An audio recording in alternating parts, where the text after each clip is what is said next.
வணக்கம் மக்களே. நேற்றைய தினம் பார்த்தீங்கன்னா, நம்மளோட தாயின் கோட்டை, அதாவது குலசையோட கோட்டையில பார்த்தீங்கன்னா, லட்சக்கணக்கான பக்தர்கள் வந்து குவிஞ்சுட்டாங்க. அத வந்து நெறைய வீடியோ ஷூட் பண்ணுறதுக்கும், நேர்ல பார்க்கறதுக்கும் நெறைய யூடியூபர்ஸ்லேருந்து நெறைய வைரலான இன்ஃப்ளூயன்சர் வரைக்கும் வந்திருந்தாங்க. என்ன காரணம் அப்படின்னு சொல்லிட்டு இந்த வீடியோ ஃபுல்லாவே நான் சொல்லப் போறேன். ஸோ மறக்காம சேனல வந்து சப்ஸ்கிரைப் பண்ணி பெல் ஐக்கான தட்டி வச்சுக்கோங்க. அப்பதான் நம்ம போடுற வீடியோ எல்லாமே யூடியூப் அல்காரிதம் உங்களுக்கு அத எடுத்து கொண்டு வந்து காட்டும். ஸோ வீடியோக்குள்ள போலாமா? நேத்தைய தினம் என்ன அப்படின்னு சொல்லி பார்த்தோன்னா, சித்திரை மாசத்தோட கடைசி செவ்வாய்க்கிழமை நேத்து தான். ஸோ அதனால கொலசையில வந்து நெறைய கூட்டம் வந்து குவிஞ்சுட்டாங்க. நெறைய பேர் சாமி ஆடுனாங்க. அதுலயும் முக்கியமான விஷயம் என்னன்னு சொல்லி பார்த்தோம்னா, நெறைய பேர் அவங்களோட காணிக்கைய அம்மன் கிட்ட செலுத்துறதுக்காண்டி தீச்சட்டிலாம் எடுத்துட்டு வந்து அவங்களோட நேர்த்தி கடன்லாம் செலுத்தியிருந்தாங்க. நேற்றைய தினம் இந்த மாரி சித்திரை மாசத்துல தீச்சட்டி எடுக்கிறது எனக்கு புதுசா இருந்துச்சு. நேத்து தான் தடவ பார்த்தேன்.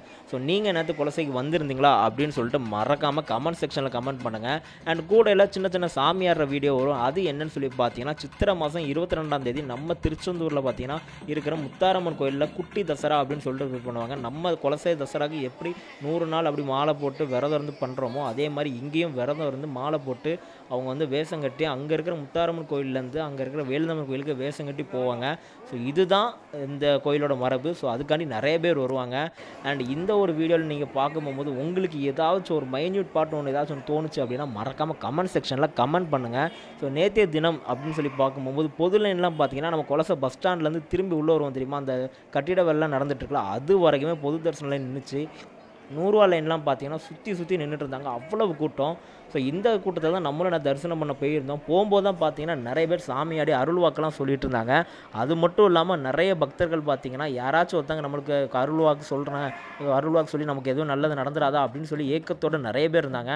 ஆனால் நாங்கள் போன நேரம் அப்படின்னு சொல்லி பார்க்கும்போது அம்மனுக்கு வந்து அபிஷேகம் நடந்துட்டு இருந்துச்சு. ஸோ அதனால் அந்த அபிஷேகம் நடக்கிற நேரத்தில் தான் நாங்களும் போயிருந்தோம். அதனால் அபிஷேகம் முடிஞ்சு தீபாரணைலாம் அந்த இதெல்லாம் பார்த்துட்டு அந்த சவுண்டெல்லாம் கேட்டு வெளியே இருந்தால் நாங்களும் பார்த்தோம். அண்ட் இந்த இதுலேயும் நிறைய பக்தர்கள்லாம் பார்த்தீங்கன்னா தீச்சட்டி எடுத்து கொலசையோட வாசல்லேருந்து நடந்து வந்திருந்தாங்கன்னு நினைக்கிறேன். நிறைய பேர் அவங்க ஊர்லேருந்தே கூட நடந்து வந்திருக்கலாம், திருச்செந்தூர்லேருந்து கூட நடந்து வந்திருக்கலாம். அதெல்லாம் நம்ம கரெக்டாக தப்பாகவும் சொல்லிடக்கூடாது இல்லையா, அதுக்காண்டி நான் சொல்கிறேன். ஆனால் நான் பார்த்தவங்க வந்து கொலசை கோட்டைக்குள்ளே வந்து நடந்து வந்துட்டு இருந்தாங்க தீச்சட்டி எடுத்துகிட்டு. ஸோ அதை தான் நான் சொல்கிறேன். மேக்ஸிமம் தீச்சட்டி எடுக்குன்னா வீர மனோகரியம்மன் கோயிலேருந்து எடுப்பாங்க. அண்ட் அந்த முன்னாடி இருக்கிற அந்த சொல்லமாட சாமி கோயிலேருந்து எடுப்பாங்க இல்லையா, அந்த மாதிரி யார் எங்கேருந்து தீச்சட்டி எடுத்துகிட்டு வரதெல்லாம் நிறைய பேர் தீச்சட்டி எடுத்து நடந்து வந்து சாமியாட்டெல்லாம் ஆடிட்டு இருந்தாங்க. அண்ட் நிறைய பேர் குறியும் சொல்லிட்டு இருந்தாங்க, அருள்வாக்கும் சொல்லிட்டு இருந்தாங்க. அதுலேயும் நிறைய பெண்கள் வந்து சாமி ஆடி குறி சொல்லிக்கிட்டு இருந்த காரணத்தினால என்னால் வீடியோ ஃபுல்லாக எடுக்க முடியல. ஏன் அப்படின்னா அந்த சில காரணங்கள் உங்களுக்கே தெரியும். பெண்கள் வந்து சாமியார் வந்து தப்பாக சித்தரிக்கப்படுது அப்படின்னு சொல்லிட்டு நம்மளை சுற்றி நிறைய விஷயங்கள் பரப்பப்படுது. அந்த ஒரு காரணத்துக்காண்டி தான் நான் அங்கே வந்து வீடியோ வந்து குறைச்சலாக எடுத்துகிட்டு இருக்கேன்.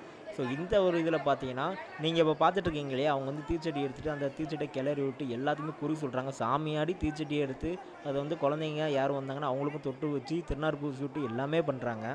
ஸோ இதனால தான் இப்போவும் குலசையை நம்பி வர்றவங்களுக்கு வந்து அவங்களோட கஷ்டங்கள் எல்லாமே தீருது அப்படின்னே சொல்லலாம். அது மட்டும் இல்லாமல் இன்னொரு சந்தோஷமான விஷயம் ஒன்று இருக்குது. அது என்னன்னு சொல்லிட்டு நான் வீடியோ கடைசியில் சொல்கிறேன். வீடியோவை ஸ்கிப் பண்ணாமல் பாருங்கள். இன்னும் நம்ம சேனலை சப்ஸ்கிரைப் பண்ணாமல் பார்த்துட்ருக்கீங்க அப்படின்னா மறக்காமல் சப்ஸ்கிரைப் பண்ணிக்கோங்க. அந்த விஷயம் என்ன அப்படிங்கிறத நான் கரெக்டாக 4வது நிமிஷம் அந்த வீடியோ ப்ளே ஆகிற 4வது நிமிஷம் நான் உங்களுக்கு சொல்கிறேன். இன்றைக்கி இந்த தரிசனத்தில் பார்த்தீங்கன்னா தரிசனம் பார்க்க லைனில் நின்று பொறுமையாக இது பண்ண எல்லாருமே திவ்ய தரிசனம்னே சொல்லலாம். ஏன்னா யாரும் கத்தலை கூச்சலிடலை, நாங்கள் இன்னும் எவ்வளோ நேரம் நிற்போம் அப்படிங்கிற மாதிரி மற்ற கோயில்கள் மாதிரி இங்கே வந்து எதுவுமே சொல்லலை. பட் ஆனால் எல்லாருமே இப்போ எல்லாருக்குமே அமைதியாக நின்று சுவாமி வந்து அழகாக தரிசனம் பண்ணிட்டு போகிறாங்க. அண்ட் அருள்வாக்கு சொல்கிறவங்களாம் பார்த்தீங்கன்னா நான் உண்மையிலே இந்த தப்பெல்லாம் பண்ணியிருக்கேன் அப்படின்னு சொல்லிட்டு மனம் வருந்தி அவங்க வந்து அங்கேயே விழுந்து கும்பிட்டு போகிற காட்சிகளையும் நாங்கள் பார்த்தோம். ஸோ அதாவது அந்த ஒரு சந்தோஷமான விஷயம் என்ன அப்படிங்கிறத இப்போ நான் சொல்கிறேன். சேனலை இப்போ நீங்கள் லைக் பண்ணாமல் பார்த்துட்ருக்கீங்கன்னா மறக்காமல் இந்த வீடியோக்கு ஒரு லைக் கொடுத்துட்டு பாருங்கள்.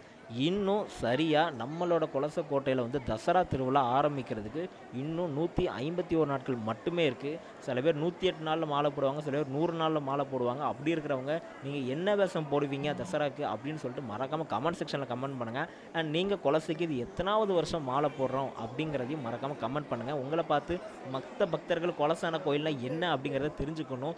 யாரும் கமெண்ட் செக்ஷனில் வந்து கேட்டால் கூட நான் உங்களுக்கு சொல்கிறேன். அண்ட் நான் சொல்கிறத தாண்டி இந்த வீடியோ பார்த்துட்டு இருக்க ஒவ்வொருத்தருமே அதுக்கு வந்து கமெண்ட்டில் வந்து அவங்களுக்கு ரிப்ளை பண்ணலாம். கொலசை தாயோட மகிமை என்ன அப்படிங்கிறத நம்ம எல்லாருமே தெரியாதவங்களுக்கு சொல்லிக் கொடுக்கலாம் அப்படிங்கிறத நான் சொல்லுவேன். ஸோ இதே மாதிரி நிறைய வீடியோ வரும். மறக்காமல் சேனலை சப்ஸ்கிரைப்